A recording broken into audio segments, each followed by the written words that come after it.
So, that's why, tama-tama, nandito si Chairman lang, siyang maraming pera.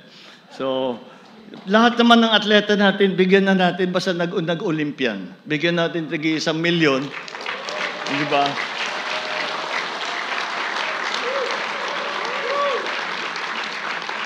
Ima-match pa ng Office of the President yung bibigay mo para at least matulong tayo.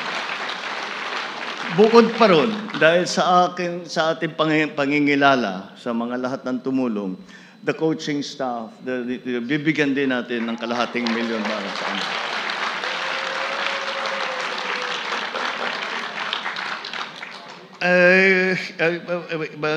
Hihinga ako ng paumanin ninyo dahil maliit lang. At alam ko na yung 1 milyong piso, halimbawa, ay ikumpara mo sa inyong sakripisyo. Ikumpara ninyo sa inyong pinagdaanan. Ikumpara ninyo, napakaliit lang. Pero ngayon lang, ito yung gagawin natin. Ngayon, sabi ko nga, marami na tayong ibinibigay na material things. No?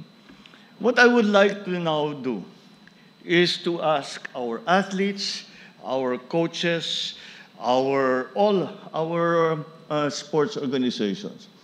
Imbes na maglalabas kami ng cash, well, if you need more cash, we'll find some more.